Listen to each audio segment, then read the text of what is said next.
Hi, I'm Bob Shockey of ShockeyUX. We help you build better user experiences, and also of Alchemy Consulting Group. We design databases.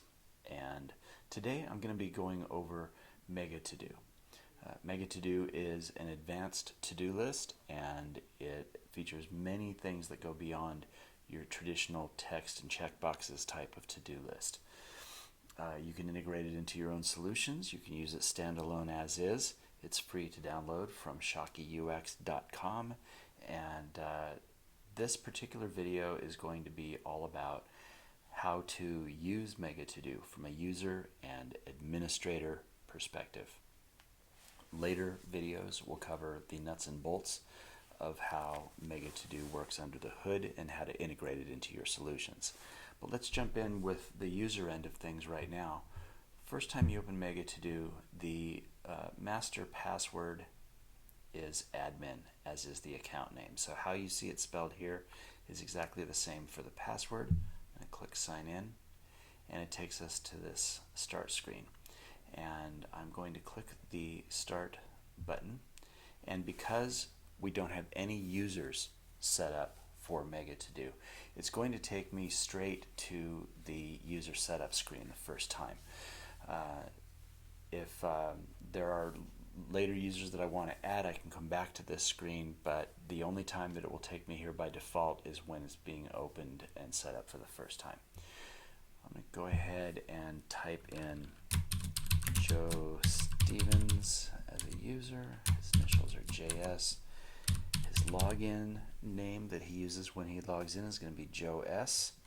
And we're going to, this password field is optional, and it's only there if I want to create actual login accounts using FileMaker's managed security setup. If you're using some kind of external authentication like OAuth or Active Directory, then you can just switch this off and you'll no longer see that field. But for now, I'm going to turn it back on, and I'm going to type password as Joe's password, and I'm going to create his account. And so now Joe exists as a user here in this user table that is set up in MegaToDo. I can change his password anytime I want to, and I can log in as him, which I'm going to do in a moment. I'll be going over some of these other settings just a little bit later. But to start with, we have Joe added in there.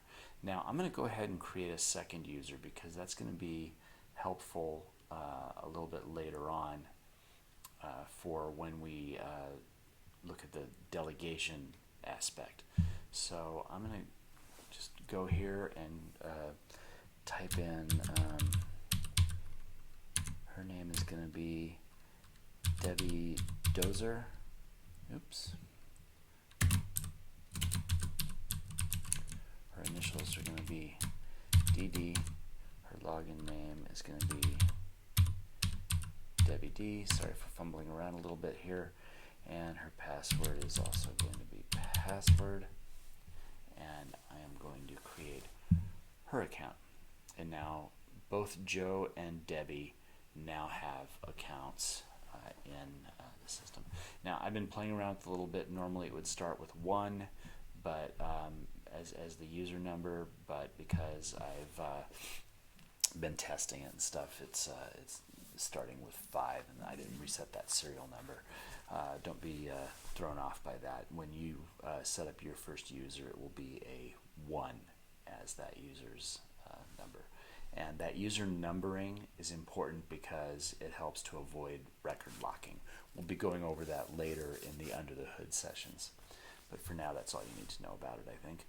And I'm going to click, what I'm going to do now is I'm going to relog in as Joe, my first user I created. So I'm just going to click relog in, and I'm going to put in his password, and I'm going to sign in. Now I'm logged in as Joe, so I'm experiencing things as if I was Joe logging in for the first time. I'm going to click the start button, and it's going to take me to the MegaToDo main to-do list screen. So the way this works is that over here on the left, we have a bunch of filters. There's the date. It defaults to today's date when you log in. You can also look at to-dos from yesterday or from tomorrow. And then we have statuses on the to-dos. Now, instead of the traditional done, not done checkbox, we have the option of marking to-dos with some of these other statuses. You can say that something has not yet been done, which would be as if it was an unchecked box in a traditional to-do list. You can say that it's in progress, meaning I'm working on it right now. It's on hold.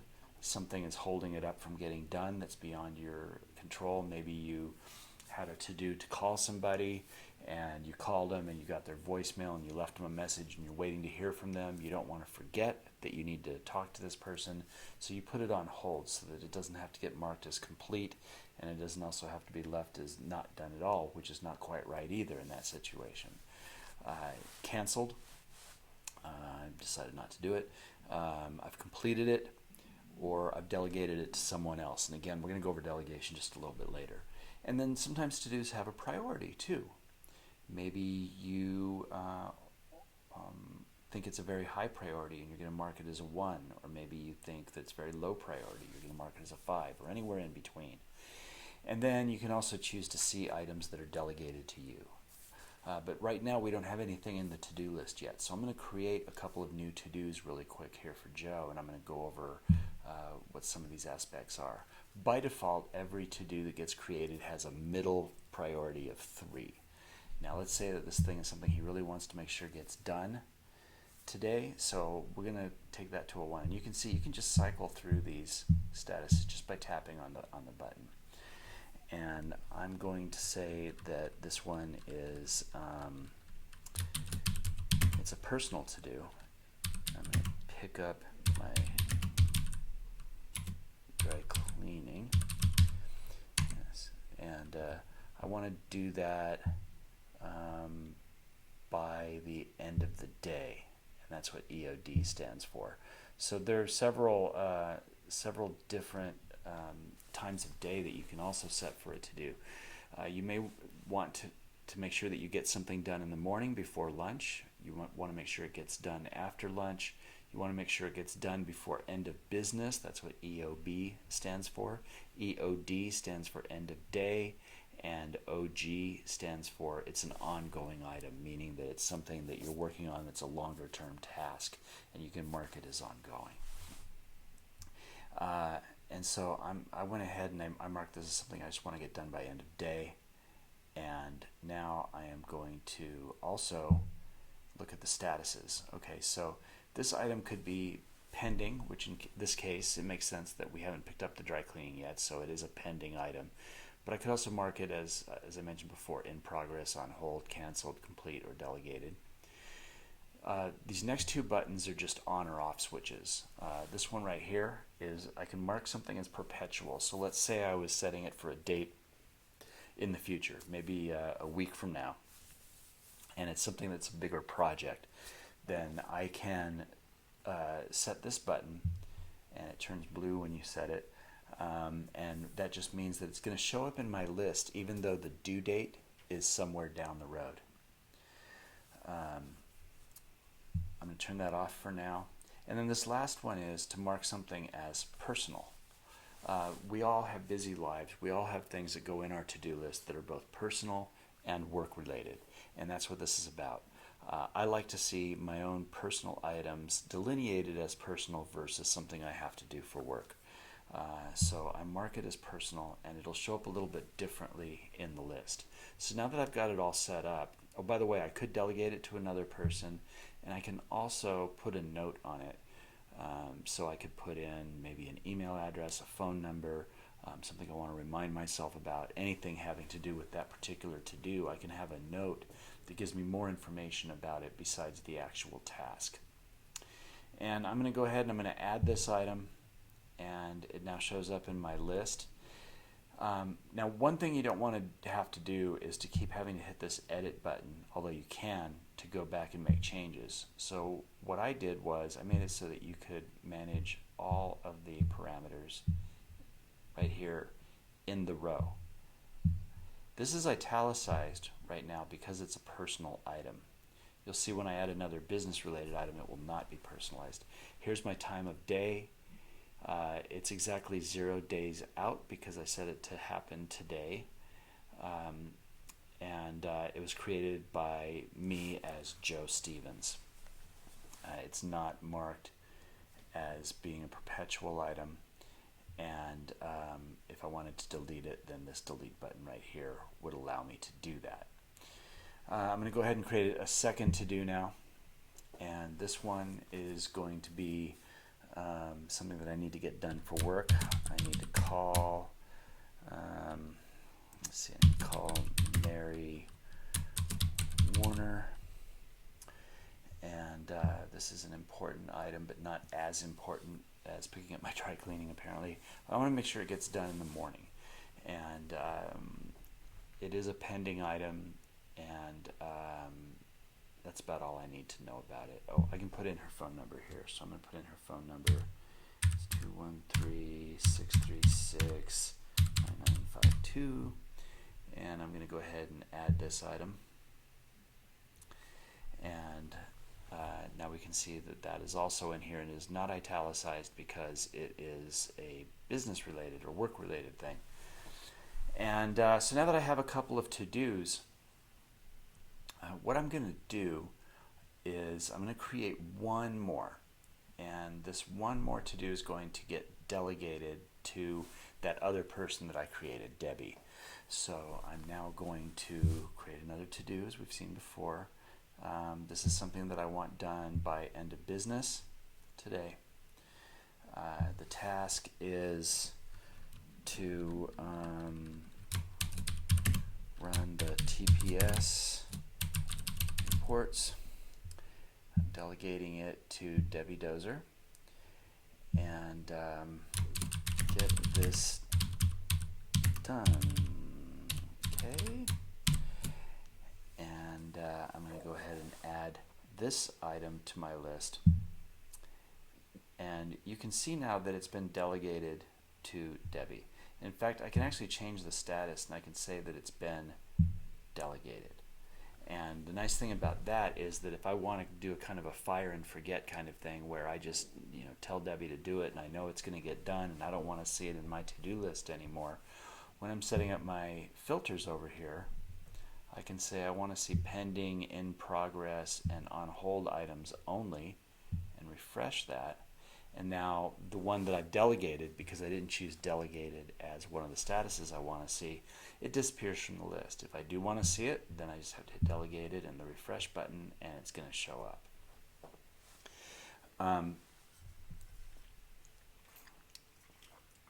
Now later when we log in as an administrator again, I'll be going over one other thing, which is you can turn on an auto update switch, which will then, every time one of these filters gets tapped, it actually instantly causes the refresh of this portal over here.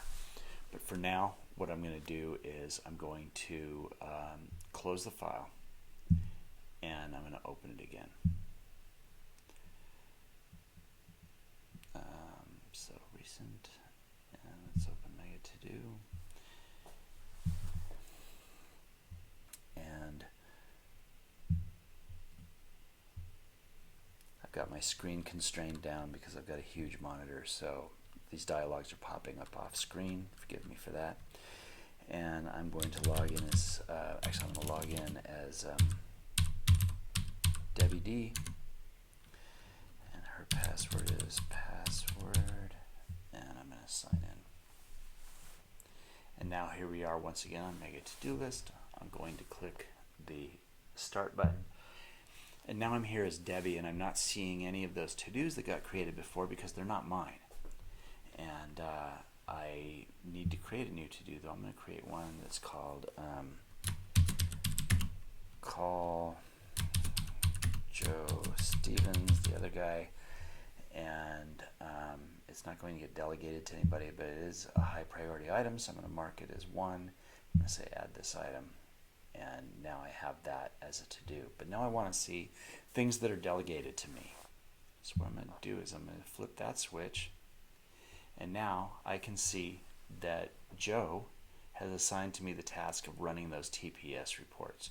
Great, now I need to call Joe even more because I've never heard of a TPS report and I have no idea what it is.